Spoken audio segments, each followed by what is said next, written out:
to Fourth and Pain, the only and best pro wrestling show hosted by an NFL player and the weight loss champion. He's Adam Carriker. I'm Chuck Carroll. Be sure to follow us on Twitter at Fourth and Pain. Check out all of our past shows at fourthandpain.com. And Adam, very special guest on the line with us, one of our biggest and earliest supporters, Mr. Chad Dukes. How are you, Chad? Good, fellas. Glad to hear the show's going well. Happy to be on with you. Well, we're happy to have you. Thanks for joining us, man. We appreciate it. I would never, ever give somebody a hard time or rub anything into anybody. That's just not my style. Like the fact that we had Goldberg on last week, and I got his cell number, and we were tweeting, and we're like BFFs now, and I would never rub it into Chad that that happened. I would never. That's not my style. Good Lord. Yeah, I have a big stack of tweets from you that was not rubbing anything into me at all, is there? And then I text him, are you watching Twitter? He's like, yeah, I'm seeing this. And what else would I be doing? I'm sitting here hanging myself while reading these tweets. Dude, I got to say that interview with Goldberg, or actually, Adam, your interview on LeVar and Dukes last week was just absolutely hysterical, for me as a listener, and just hearing you and Chad go back and forth about being jealous about it. It was almost as entertaining as Chad's interview with Rob Dibble. Yes. That was an entertaining interview, wasn't it? I thoroughly enjoyed it. You're in the dark on that one. I'm completely in the dark on that one. I'll bring you a full circle here once we get through with the segment. But Chad, you are a pro wrestling aficionado. Of course, you have ChadDukesWrestling.com as well as the Chad Dukes Wrestling Show. So we thought, wouldn't it be appropriate to have you on and make some predictions for WWE Night of Champions for this Sunday on pay-per-view? You up for it? I'm definitely up for it. I'm just kind of confused because some of these matches haven't even been booked yet. Do we know who Antonio Cesaro is going to be wrestling at all? He will face the winner of a pre-show battle royal. I think that's going to be the free match that WWE.com streams right before the pay-per-view, and then the winner of that will go on to face Cesaro. I personally can't wait for that LaRonning photo that you're going to have to post probably Chad, next week. Are you aware that Adam and I have resorted to cheesy radio shtick and are doing the LaRonning challenge, where the first person to get 30 correct matches predicted the loser then has to post an embarrassing photo of themselves on Twitter? That sounds amazing, but hasn't Adam already gone down that road at one point on Twitter? Well, I did that voluntarily. I'm currently at 27 picks, right? He's at 13, so it's going to happen eventually. He's got to post that pick. Cheesy radio shtick. Well, welcome to radio. I'm really excited to see that. I'll make sure that gets plenty of retweets. I'm going to retweet it every 10. I'm going to set it on auto retweet if I can, every 10 minutes. Lovely. So let's get Goldberg to tweet it out. Oh, screw. All right, here we go. Let's put me out of my misery. Let's start with the big one: WWE Championship match, CM Punk versus John Cena. Chad, you're the guest. Let's start with you. How do you see this one playing out?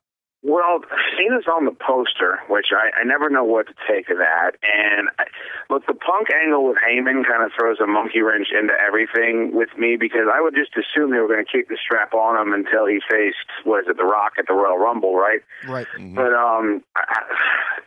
John Cena, to me, I thought they'd evolved him past the heavyweight title. I think we talked about this a little bit the last time I was on the show, where he doesn't really need the strap to be in the main event. So I don't know what sense it makes to give him the title again, but that's never stopped them before. I'm going to go on a limb and say Punk retains with some sort of interference from Heyman or Brock Lesnar or something of that nature. Now, that is an interesting twist. That is very interesting, and this is almost a flip of the coin. For some reason, I just feel like he's already beaten Cena like 2 or 3 times before. I feel like eventually Cena, they just got to have Cena win. So I'm going to go with Cena setting up the Cena-Rock rematch at the Royal Rumble. I'm inclined to. I still see Cena versus Rock at WrestleMania in New York, but I like where your head's at. I think that your heart's in the right place here. I also think John Cena is going to go over. And here's my reasoning. CM Punk repeatedly has reminded us how many days he has held the championship belt. And that, to me, is the biggest indicator that his time is coming to a close as a champion. Anybody else picked up on that? Yeah, that could make some sense. Yeah. I could buy into that. The one thing is, Chuck, the one part about that is they've just now released a big DVD set called Rock vs. Cena Once in a Lifetime. So if they do, and I guess it's not beyond the realm of possibility if they'll release that and have them face each other again in less than a year. But I don't know. It just seems to me that they kind of build that whole thing up as you're going to see one generation versus another generation. It's the only time you'll see it. It would seem like that would just be a bunch of malarkey, pardon my strong language, if he was just to fight Cena again at the Rumble. We'll have to bleep that part out. Yes, malarkey. We can't be having that kind of filth. Dump that out. I'm sorry about that, boys. World Heavyweight Championship match, Sheamus versus Alberto Del Rio. Typically, I don't like the cheesy shtick on Raw, but I really enjoyed Sheamus's deposition segment last Monday night. I thought that was absolutely hysterical. He's facing Alberto Del Rio for the Heavyweight Championship. Adam, this time you lead it off. Who do you see winning this one? I think finally Alberto Del Rio gets it done. Finally. He's faced him like 3 or 4 times. He finally gets the victory. Chad? Well, it's funny because on SmackDown you have Wade Barrett that just got reintroduced, and I have to assume he's going to be in the title picture at some point. He's a heel. I don't know. I know they love Del Rio because they love having Central American, South American wrestlers that perform well, so they can draw down there. But Sheamus is Triple H's workout buddy, isn't he? I mean, that's the reason why he's had the title for it feels like forever. I'm going to go with Sheamus retaining, and then there being some sort of 3-way dance with the heavyweight title at the next pay-per-view.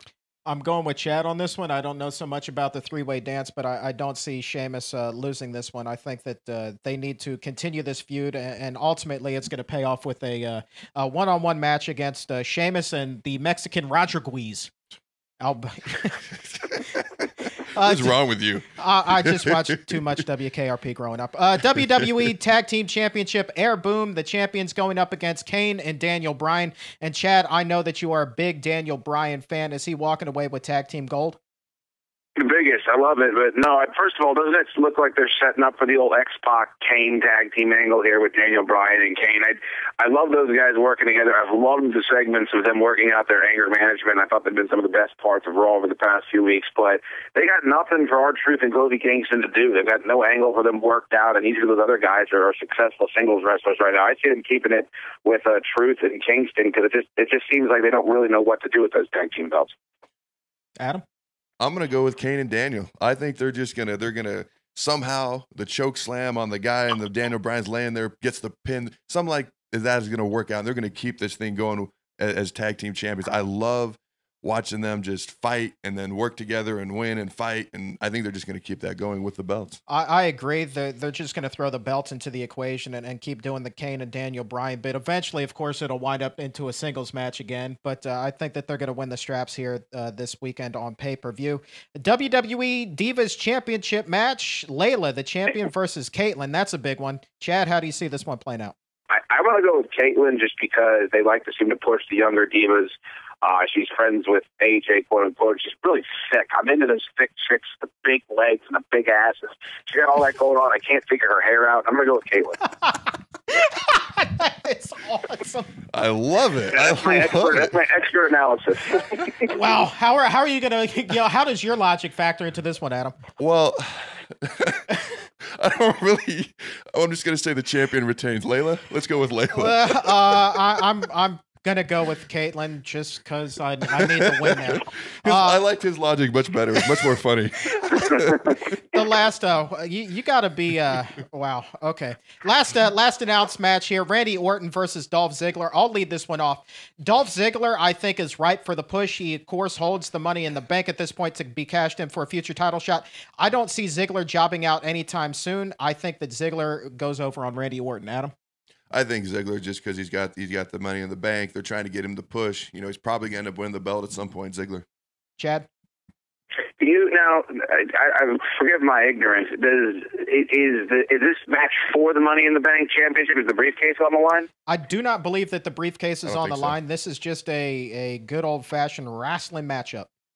Right. Well, Orton has just been mowing down everybody. They love him since he's been back. I think that since it's not up, I see a situation where Ziggler maybe does the old walking up the ramp bit and holding up the briefcase. I'm going to go with Orton since we just saw him level Ziggler and CM Punk on Monday Night Raw. I think they love him too much. I think as long as Ziggler still has his Money in the Bank briefcase, he can still cash it in for a title shot, and kind of the culmination of that push you guys are talking about can still happen.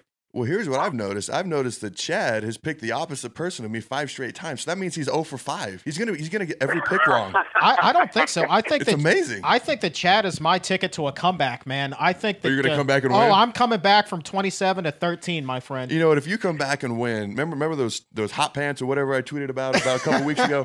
If you come back and beat me, I will do the LeRoning picture and I will wear the stupid hot pants as well. If you come back and beat me somehow. Oh my God! Oh, I look forward to that. There's no way that's happening. And you will wind up missing before you get to 30 correct picks. To put it in wrestling vernacular, welcome to crossing the line, because you are now officially a horrible shtick-filled radio disc jockey. That's just how confident I am. I've got a 14 pick lead. I've been that for about 10 years, Chuck. Don't worry about it. We're already treading on ground I've already been on. Oh God, I should show you some of the photos of the stuff I used to do at the classic rock station, and grass skirts and coconut brassiers. I don't want to see that. Yeah, right. Chad Dukes, make sure to listen to the Chad Dukes Wrestling Show. Also, ChadDukesWrestling.com. And, of course, afternoons on 106.7 The Fan with LeVar Arrington. Chad, thank you so much. Love talking wrestling with you guys. Adam, congrats on the big win on Sunday, man. Thanks, man. Appreciate you coming on. In the words of Tony Schiavone, we are fresh out of time. Thank you so very much for believing in our weirdness. I'm Chuck Carroll. I'm Adam Carriker. I've got the largest arms on the D-line. Kiss it. Kiss the bicep. I'm not gonna kiss the bicep. I'm not going to kiss you. Peace out, home skillet.